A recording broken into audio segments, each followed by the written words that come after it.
I don't know. I just felt that at first we came out with good energy, and we kind of got a little sloppy. We got sped up. We every time they scored a ball, we felt that we had to get a quick bucket. In the beginning, I think that that kind of cost us a lot because we started speeding instead of just playing our game and executing our offense. We got sped up, and it was kind of tough for us to play that way. So I think that's what cost us the turnovers. Again, questions, hands? If we don't have any other questions for the student athletes, we'll allow them. On the right, please. Demario Smith of the Daily Egyptian. Jeff, how was it that the freshman Marcus Marshall was able to give you guys so much trouble today? Like I said, he's a freshman with a lot of confidence. Anytime a freshman comes out like that and have confidence and know that teams have confidence in him to take shots, it's always tough. And I think that him and Downey did a great job with, putting Missouri State on their back and going from there. We had trouble guarding them in penetration, and they did a good job drawing a lot of fouls in the beginning. Once we had some guys in foul trouble, it was kind of easy for them to keep driving because we couldn't foul them like that. So, a lot of confidence for him. He got a good game, but it's just a tough loss. I think we had another hand on the right, perhaps. In the second row, please. Jeff, if you just talk about what you'll remember from this season, this year. I remember a lot. I remember all our coaching staff and our teammates and how hard we fought throughout the year. We had a lot of up and downs, and we kept fighting. We started off the season rough at 1-11, and we could have quit at any time, but we didn't. We kept fighting, and it's kind of heartbreaking because we felt that we had a great chance to come in the MVC tournament and compete, but. Anything can happen at the MVC tournament, and you got to come and play your best game. And we definitely didn't play our best game today.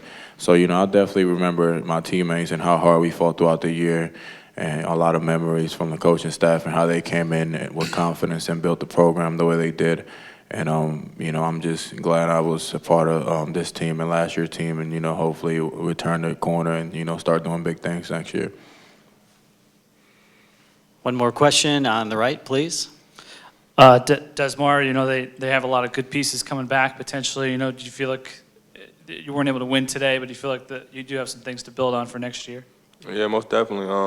We got a young team right now. We got Jalen, which is a great player, and Jalen, he still can get better too. So, and we got some guys coming in next year, which we feel good about. So, I'm just looking forward to next year. We had a good run at it, but.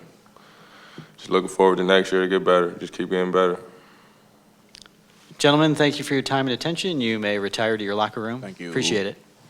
Congratulations on your excellent play down the stretch. Questions for Coach Hinson? Front row. Hey, Lindell. Lindell. Barry, anything out of the ordinary they were doing with their zone to throw you out of whack, or how do you describe what happened there?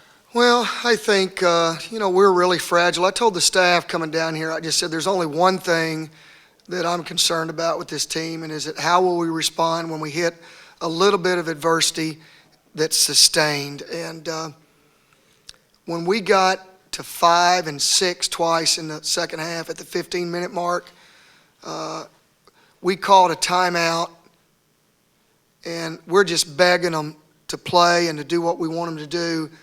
And they walked out of the huddle, and I looked at my assistants, and I said, we're done. It was so sad. I just said, we're done. We got no shot. And I just knew it because I'd recognized that team from earlier in the year, and we had guys arguing and pointing fingers at each other, and it was just gut-wrenching. And I knew it. It's sad.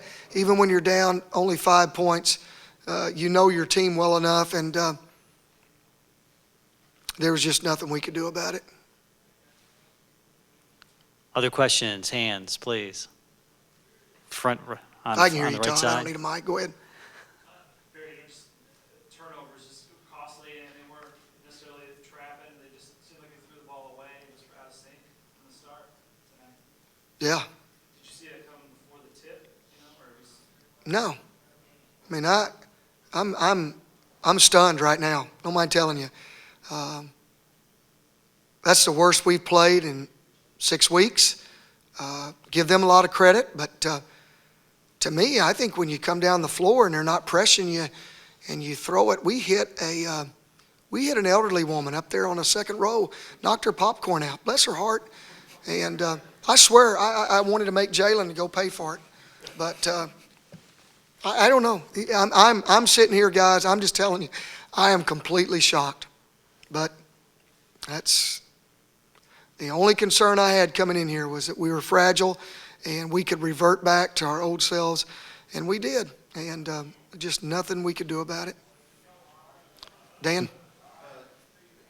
Sorry, I know all these guys. It's okay. You've been in the league as long as I have. I can just call them all by name. Regardless of the outcome of the score, just for you to be back here at this tournament after, when you left your performance on that stage 5, 6 years ago.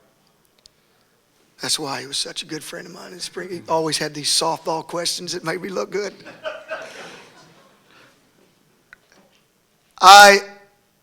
There's 10 coaches that entered this tournament this week, and I'm promising you there's not any of them happier than me.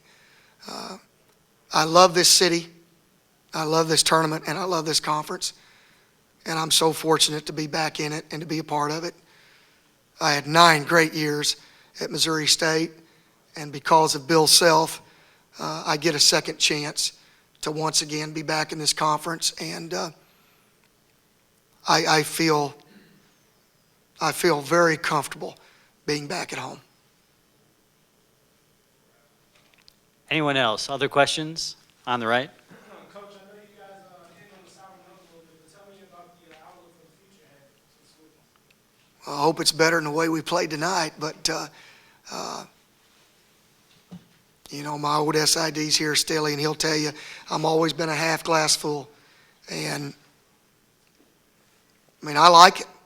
I like the outlook. I think the 5 guys we signed, I think they make us better, and we're going to go sign some more players. We will have a completely new roster next year. We'll have a pretty big changeover, so we kind of ended one Saluki era here with somewhat of a new start, but I think every coach's second year is his most difficult of his years whenever he takes over a program. And I think next year will be our most difficult, but at the same time, it'll give us a glimpse of what the future holds, and I'm excited about it. Why do you say the second year is different? I think the second year, because the shine wears off, it's like your shoes, Todd. You get a good buff on it, and then you wear them a little bit, and you lose the shine. And I think next year, with how much of a roster change we'll have, there'll be a learning curve and a growing time, and I think it'll be in our schedule. Sadly to say, will not change. We'll only play 4 home games next year in our non-conference, the least amount of anybody in the Valley. And scheduling is a priority. You have to have a 2, a 3, a 4-year outlook on it, and that wasn't a priority in the past. And we're going to have to fight it again next year. And we'll have to play a really tough schedule as far as not being able to play at home. And but at the same time, we're going to have some new bullets in our gun, and we'll see how we do. Perhaps a final question. We'll call it a day. Okay, guys. Thank you. Thanks to everybody for coming. Thanks, Coach.